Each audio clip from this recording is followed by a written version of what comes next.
Hi there. Welcome to another episode of Leonid's Live Lounge. And today we're joined by Erika Trujillo, co-founder of SEIA, a trade compliance data analytics company. Erika's had a truly 360-degree perspective of trade compliance with experience within government, within legal practice, and also being a trade compliance officer, which is actually where we first ran into each other a few years back. So today, what I'd love to be able to discuss is how the role of a trade compliance manager has evolved over time, looking initially backwards at how it's changed over the last few years, but also having a look at where things are now, and probably most importantly, where Erika thinks things are heading in the future. Erika, thank you very much for joining us today. No, thank you so much for the invitation. I'm really happy to also hear your perspective from the work that you guys are doing at Leonid on so many of these really pressing topics. Thank you very much. Well, let's jump right in. How do you see the recent proliferation of regulations around sanctions, export controls, and tariffs changing the complexity of trade compliance work? Oh, absolutely. And I think there's multi factors coming into play here, right? So I think on the one hand, the rate of change is obviously something that is creating a huge burden on many of the companies that we work with and Mm. that we're talking to on a daily basis. So not to say that trade compliance hasn't always been complex or it hasn't always been demanding, but I think, when we start to see new regulations every other Thursday, and that's when we have a good week, right? I think we're really seeing a lot of almost paralysis coming from the decision making point of view, because if you react to one regulatory update, by the time you've even taken steps to implement it, the regulatory change has already happened again. And now you have a completely other policy that is in some cases conflicting with the first one. So I Mm. think a lot of people are really stuck in this position where not only are the regulations themselves more complex, but just purely the rate of change is creating more complexity. But beyond that, I think we've also really seen some interesting trends in the regulations themselves, Mhm. particularly when we take this multi-jurisdictional view. So I think for probably people that don't know my background already, I can probably have most people guess that I'm originally American based on my accent, but I actually have been in mainland Europe for over a decade working in trade compliance, and building this kind of multi-jurisdictional program is something that was really near to the work that I've been focused on. Mm. And I think when we look at this, it's interesting because on the one hand, I would say the policies between Europe and the US are diverging, Mhm. yet the actual mechanisms for trade compliance are converging. So I remember 10 years ago, people would be asking me, like, oh, Erika, how is the US taking this extraterritorial approach? Is that even legal under international law? How are they doing that, Yeah. right? Um, so whether it was just the general extraterritorial application of trade compliance regulations or some of the things like strict liability. I mean, Mm. this was unfathomable 10 years ago in Europe. And yet, when we look at how the regulations are changing and some of the guidance coming from not only the Commission, but specific EU member states, or for example, the UK, Mhm. suddenly we are starting to see a lot of these very American mechanisms or methods for trade compliance really taking form within the regulatory body here in Europe as well. So I Mm. think that's also adding to this complexity is we used to could say, well, the US is like everyone else, only more so. Mhm. But now we're starting to see these very extraterritorial complexities happening from multiple angles. And we see this also now coming from the Chinese export controls regulations. While they're not fully there yet, Mhm. I think those two things are really having a strong impact. So I would say, yeah, the first two is rate of change. The second is the kind of evolution of the methodology that we're using for trade compliance. And maybe just to wrap it up with a third one, I would Mm. also add this idea of how we're shifting the burden of doing due diligence. Mhm. So trade compliance, we love a good list, right? Like if we can just have a list, everything is fine. But unfortunately, what we're starting to see is a lot of these requirements shifting much more to end use controls Mhm. as opposed to pure list based controls. And Mhm. while I can understand from a regulator perspective why that's convenient, it does really shift that burden on the due diligence of the trade compliance officers. So we're seeing a lot more of this kind of manual pressure to say, hey, you guys have to take this risk-based approach. You have to do due diligence. Mm. But how do you prioritize where you need to put that focus? And I think that's a big question for a lot of trade compliance officers today. So while it's interesting times, it's not the easiest, maybe. It's yeah, I think obviously I see things from a recruitment perspective, but I agree it's the speed that everything is happening, but also the burden of work. What is now on a plate of a trade compliance officer is so much more, and they need to be doing it quicker. And the next week things may change again.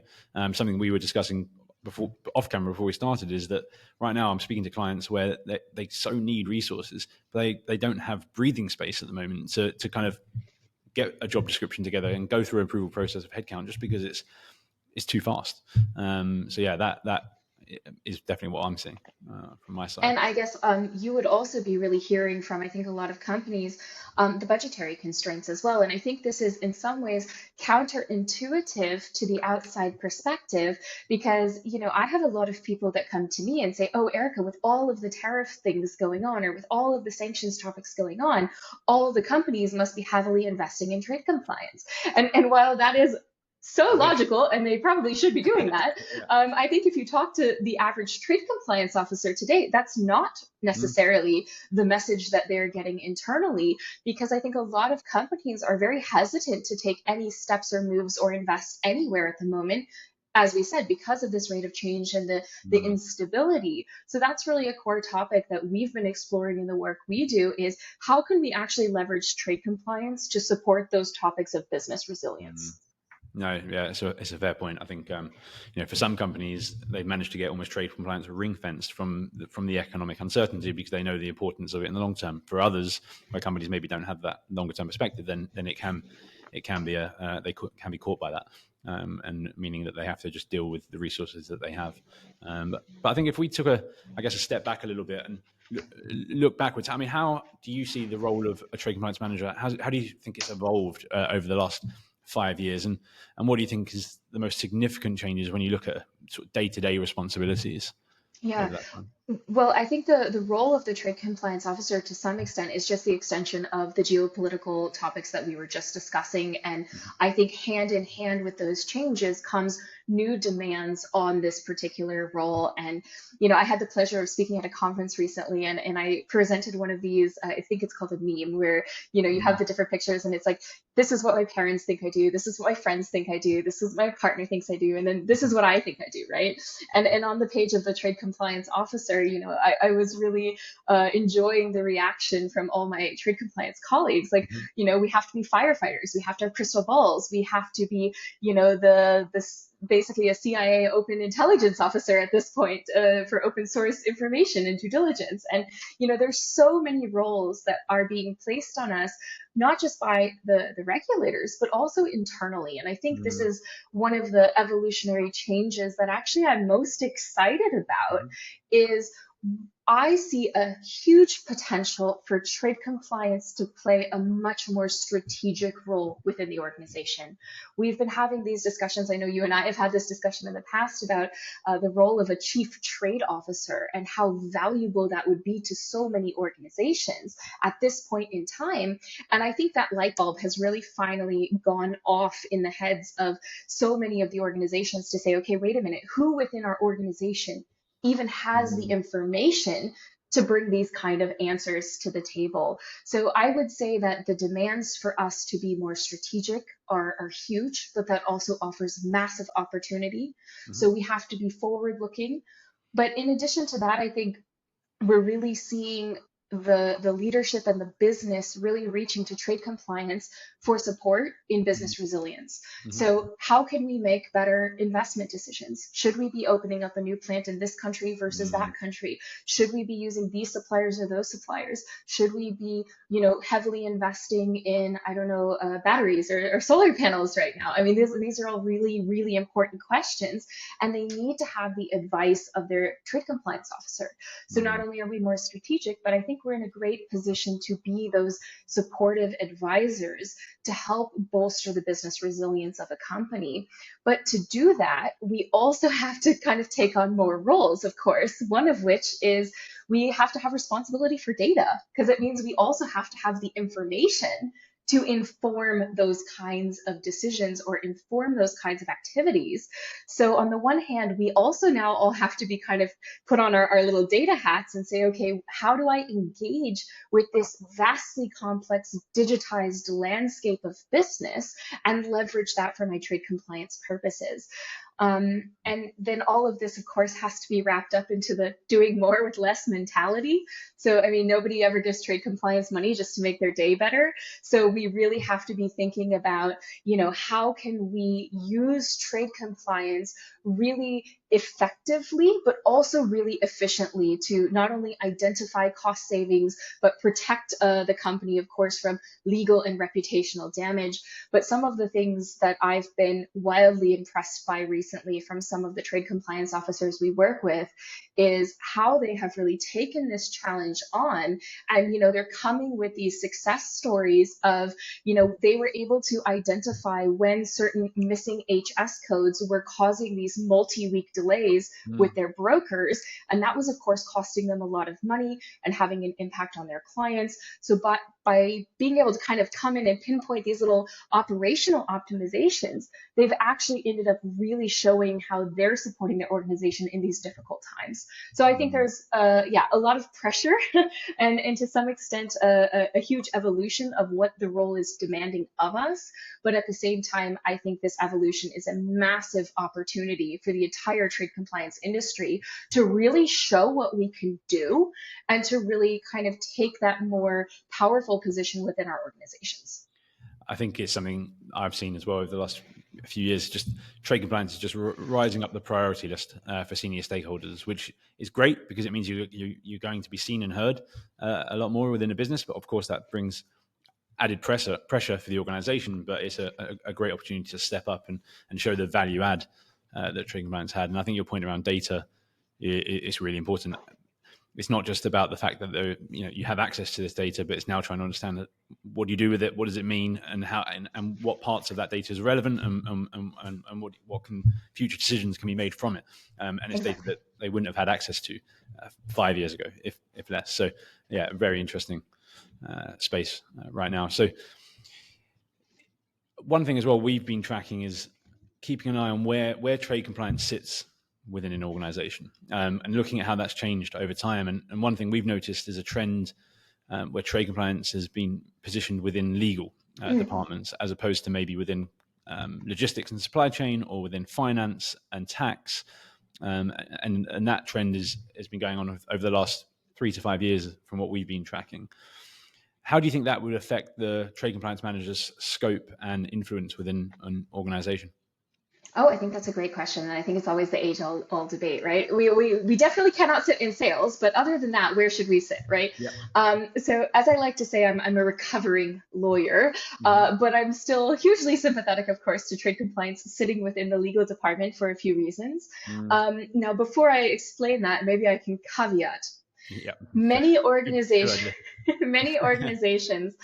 separate export controls and sanctions from customs.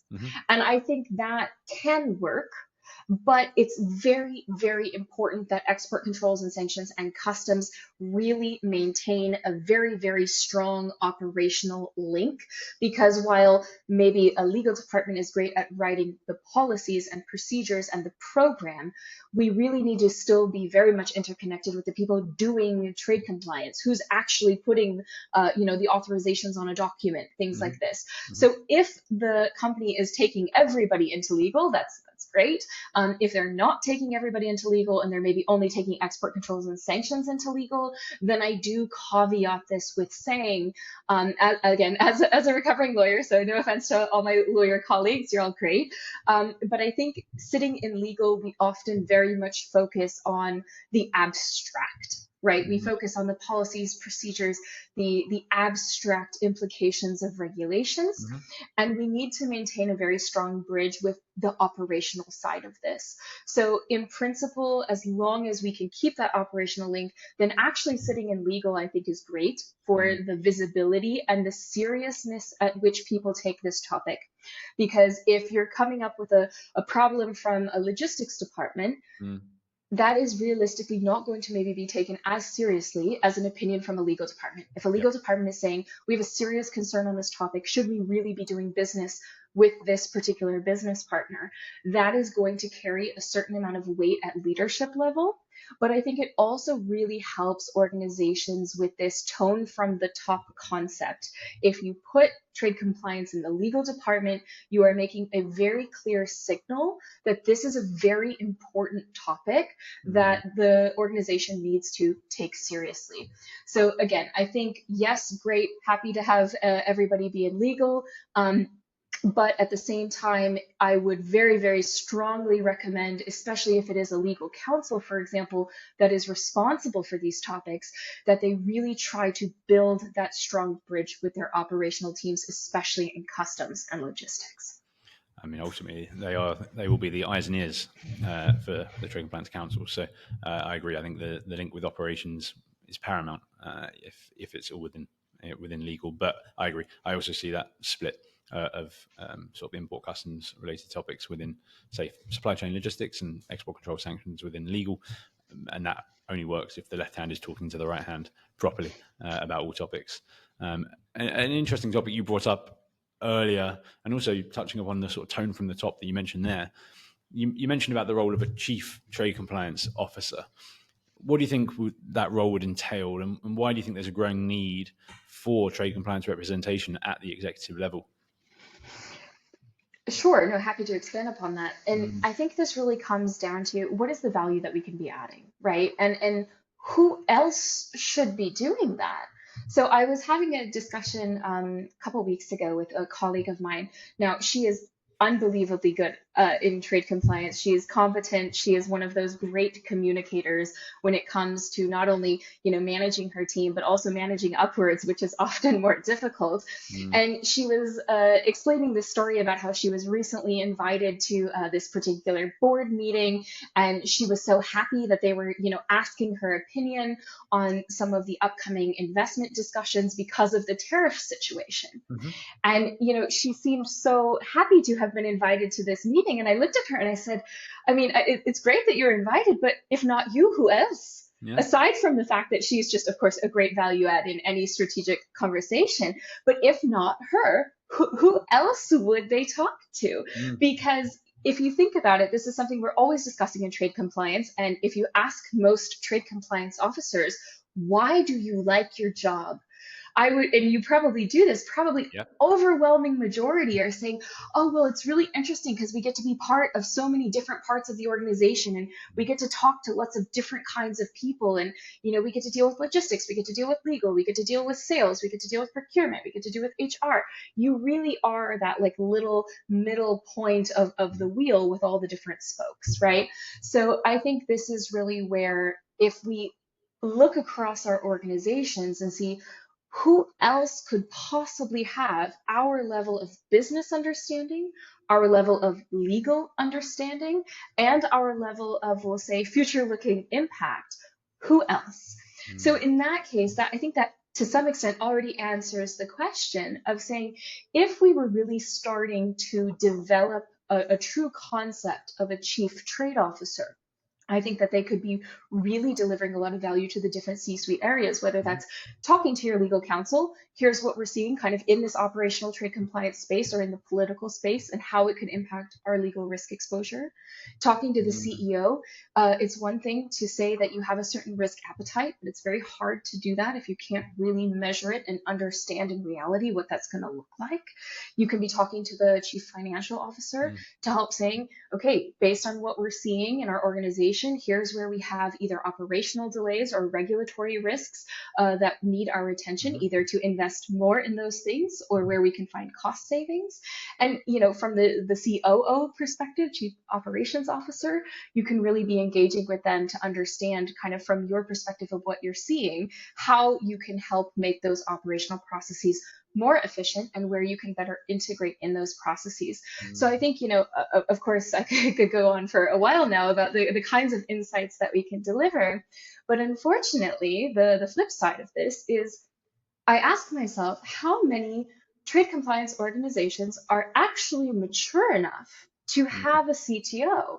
Or how many of them have the oversight, have the data, have the information, and have the insight to actually be of value to a board? And that's really something where, obviously, I'm unbelievably biased, but what we do at SEIA in the kinds of solutions and work that we deliver, I think the product itself is great, don't get me wrong. But where I get really excited about this is the kinds of doors that it opens after us. So if you have a trade compliance officer with that kind of transparency and oversight, who can really communicate how external risk exposure is evolving, who can identify these kind of operational pinpoints, that's now a trade compliance officer that is backed with the information they need to add this kind of value. So I think a CTO is certainly something that will be in the future. And I think, as my colleague I mentioned earlier, she's already a de facto CTO at this point, coming in to kind of provide this information. But I think that's going back to this evolution of the trade compliance industry and what our role is. I think it will become more and more natural that we have these kind of chief trade officers or chief trade compliance officers, whichever they are. And maybe, Jamie, I would love to hear your perspective on this, because I've already heard of one or two people getting headhunted for this kind of role.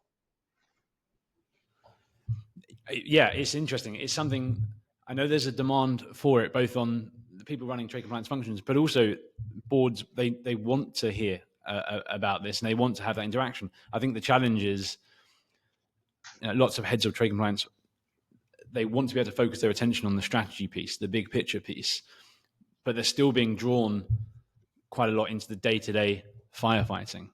Because, as we mentioned, the speed of change, because of the burden of work, because of the resources that maybe they're lacking within their current team, they would love to be able to focus purely on strategy and working with the board and working with senior executives, but they don't have enough capacity at the moment to do it. I think that's a challenge that a lot of companies face. Certain companies that are further ahead of the development of their program and have more resources available, I can see that evolution to chief. Once it starts to happen, others will follow. But at the moment, the challenge probably is that there's not yet a best practice of how that is done. But I think it is a natural evolution of where it's going and the rising priority of trade. And I think this maybe also highlights some needs for things in the training space as well, and how we develop for these roles. Because I was asked recently, if there were two things that you see an average trade compliance officer or an average head of trade compliance would need from a training perspective, what would it be? And I think a lot of people focus on training in the sense of like, this is the EAR, right? But what I actually see is what we're lacking from a training space is so much more on the soft skills. So things like, how do I make a business case, right? So a lot of what we do in supporting our clients isn't even, discussing SEIA. So much of the time it's helping them make the case for trade compliance internally.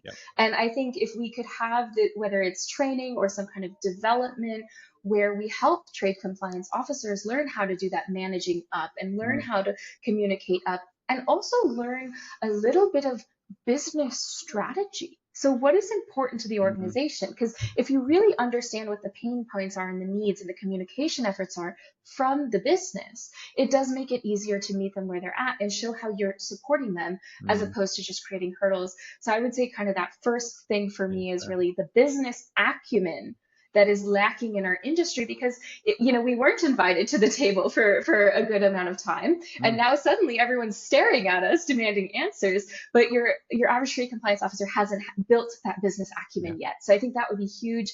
And then secondly is kind of understanding the data that's in the organization. Where does your information come from? You make legal determinations every single day based on all this business data. Do you really understand it? And I think that's something where, again, very biased, but would love to support more people in our industry getting an understanding of what trade compliance tech does and how it fits within the overall business organization.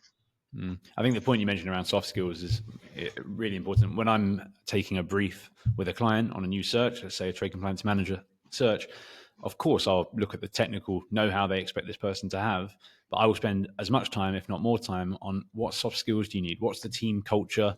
What personality fit will be best?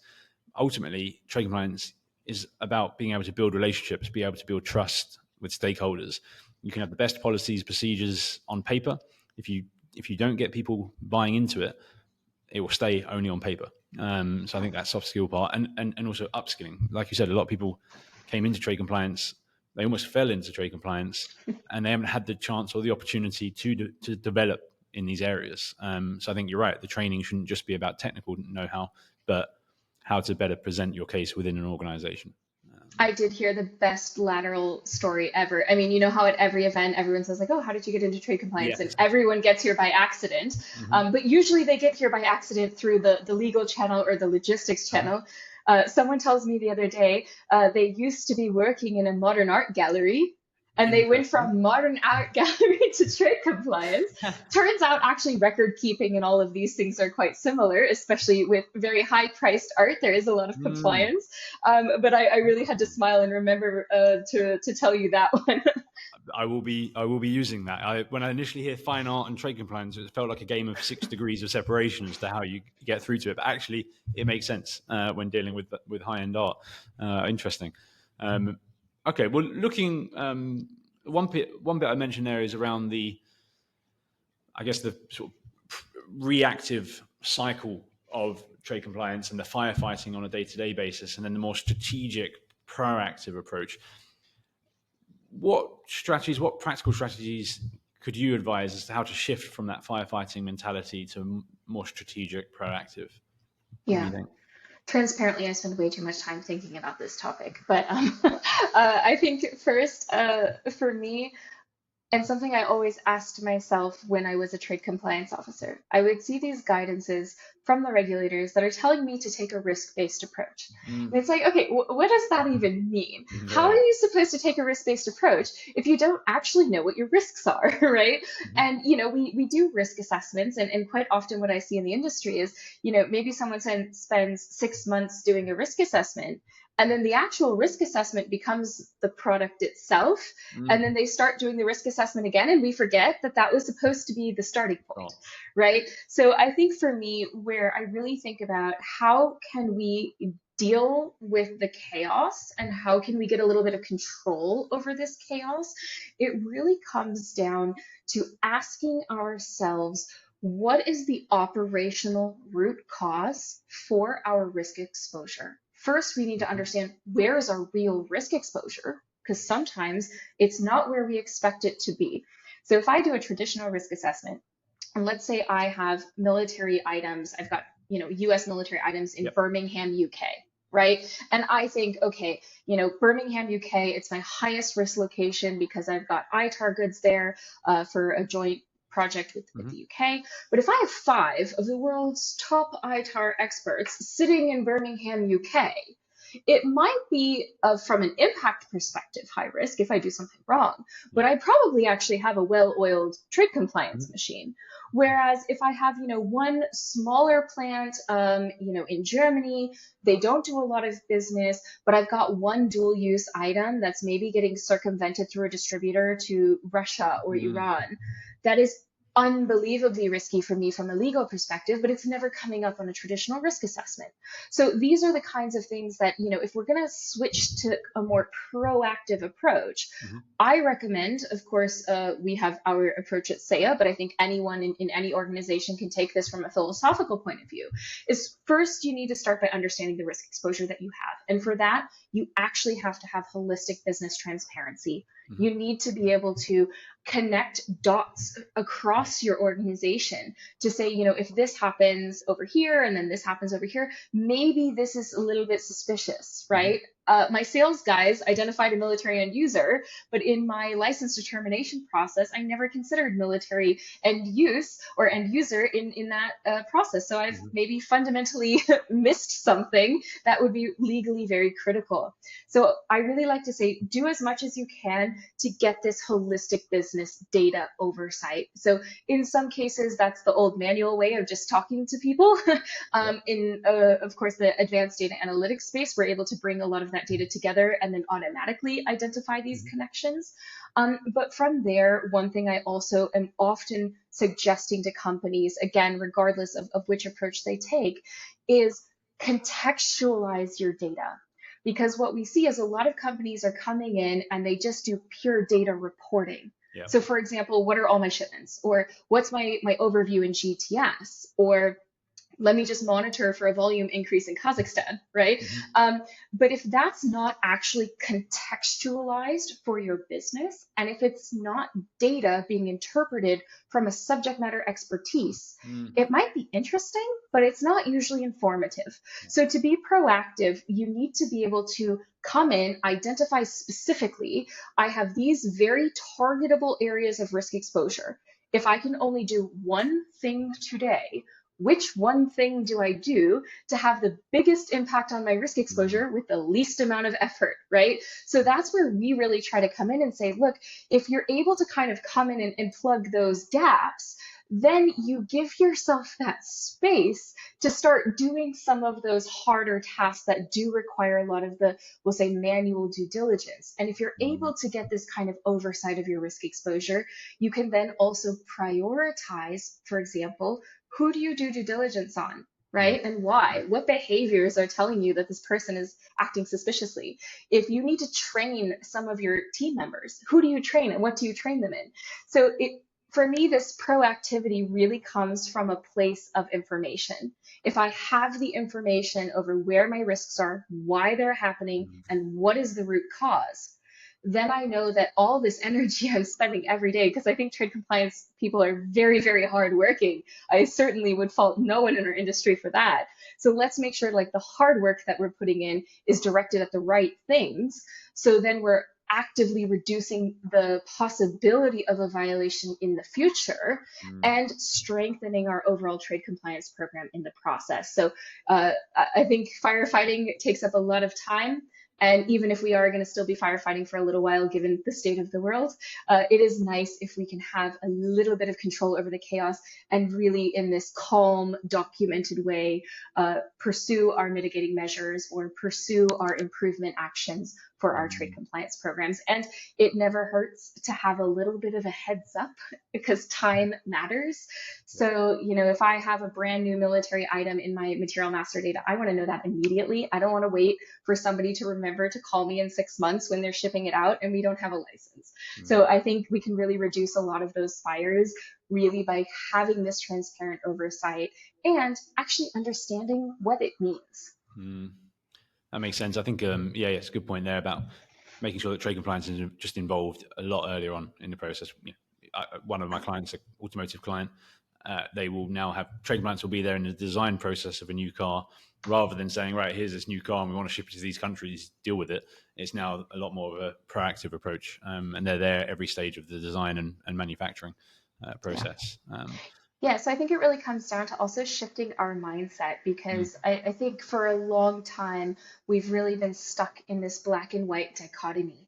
And no fault of, we'll say, screening solutions, they're very important, but I think in trade compliance we've become very used to like, is it a violation? Is it not a violation? Is it a positive? Is it a false positive? And we are so stuck in this like short determination mode that we forget to ask ourselves, okay, well, even if this is not a legal violation today, is it indicative of an operational gap that if the same thing happens tomorrow, then I could actually have a violation or a fire that I have to fight? So I think I really encourage people that in the midst of the firefighting, really take that step back to say, okay, how can I fix the program so I don't deal with this problem tomorrow? But to be able to do that, again, you have to have the oversight and the information to kind of pinpoint those actions. Yeah, no, that makes sense. Thank you. Okay, then let's look ahead for the last couple of questions. And we've discussed the turbulent times that we're in at the moment, and we'll probably continue. What do you think are the skills, the competencies that will be essential for future trade compliance professionals, and as this role continues to evolve? Yeah, I mean, I think I would just reiterate the two that I said earlier. I think that's going to carry through here as well to say, if we can think about who the trade compliance officers of the future are or how we can evolve to be those people. Again, I would focus on don't fear your data. I think it's been a complex, scary thing for many of us who didn't come from a technical background. And, it's often like we have these deep, dark blind spots in the data, like, scuba diving in the ocean. Weirdly, a lot of trade compliance officers scuba dive, by the way. That's been an odd trend. There's Maybe a your tangent I team didn't can see look into coming. this. Yeah, Yeah, we'd okay. love for you guys to look into that. But Yeah. I think this is really something we see. There's, these deep, dark, blind spots in the data, and we're really afraid that if we go there, that we're gonna find something scary. But I'm of the opinion that I kind of want to know what's there, because then I know how to react to it. But on the other hand, lurking in some of those data blind spots is also just unbelievable opportunity. So, like I said, being able to really immediately optimize certain customs processes, or being able to directly pinpoint an issue and proactively get ahead of some of those fires. So, I would say don't fear the data. The data is your friend. There's no bad data. There's no good data. There's just data. Well, it's morally neutral. Yeah. And if you engage with it, I think it will make us all better trade compliance officers. And in the end, it will also really support us in making better business and better organizations. And with that, I think it leads into my second one I mentioned earlier as well, which is developing a strategic and business focused mindset. If we can develop the business acumen, we will become better at communicating with our business partners. And by that, I mean kind of our internal colleagues, right? It'll make us better at kind of fitting trade compliance into the process, making business cases to make sure we get the resources we need to do our jobs effectively. So that's really where I would suggest, if anyone is really unsure, how does the business work? How does your C-suite make decisions? How does sales make decisions? Sometimes I think it's a good thought experiment to sit on the other side of the table and really understand that process so that you can better engage with them. So yeah, strategic business focused mindset, and don't fear the data. Yeah, I think it can be tempting to put the head in the sand when it comes to the data, but that's not, and it's also not a legally justifiable approach as well. Oh, you make a very good point. We've seen some very interesting liability changes. And Yeah. I think that was one of my scariest days as a trade compliance officer was, years ago when we started seeing these cases come out where companies were being held liable for a sanctions violation. And they were basically telling the government, oh, but we didn't know. And the government says, well, first of all, strict liability, but second of all, you did know. Yeah. Because the IP addresses of that particular party accessing your website were not in the country you thought they were. And that should have been a red flag that this party was potentially in the sanctioned country. And I remember reading that case going, oh my goodness, I did not know that this data existed. I didn't know that was a thing we tracked. I have no idea where this is in my organization. This was pre geofencing, let's say. And that was really this light bulb moment for me, thinking, okay, clearly my human being knowledge does not equal the knowledge of the company from a legal perspective. So how do I become aware of what my company knows so that I can take that risk-based approach? Yeah, no, a really good point. Okay, great. And then finally, I mean, we've touched on it from a professional perspective and how the role might change. But if we look ahead, let's say 3 to 5 years, which I know a lot can happen in that time, how do you think the function itself, the trade compliance function, could transform within these global corporations? I think we're going to just be these, ultimate transformer megatrons, right? I think for each evolving situation, we're going to have to slightly reconfigure what it is that we're delivering to the organization. I hope that we're going to have more chief trade control officers or chief trade officers that are really bringing that voice to the organizations that they're in. And so I think overall, at least my hope is that as an industry together, we can really evolve into these very, very strategic functions within an organization. And to an extent, actually do support that business resilience. I forgot which of my colleagues it was. It might have been Mr. Groba, who said there's no export controls if there's no exports. So that's kind of something that I always like to keep in mind is, we really are partners to the business. And I hope that we can do this in a way and grow our role in a way that we can support the business while, of course, also making sure that we are avoiding a lot of those very serious legal consequences. And I think that's something that will be very, very interesting to see how it evolves from especially the US government perspective, how the enforcement trends are going to be changing. And I think we can only wait and see, but I really look forward to seeing so many of my colleagues just flourish in what is a very complex time. I think on that note, it's a great time to leave it. And Erika, thank you so much for taking time out to do this. It's been a really interesting discussion. I'm sure people watching this will be learning from this, and also enjoying being able to kind of take that step back and look at where we're going as a trade compliance community. So again, thank you. You're so very welcome, and thank you for inviting me. No worries. Have a great day, and we'll speak soon. You too. Bye-bye.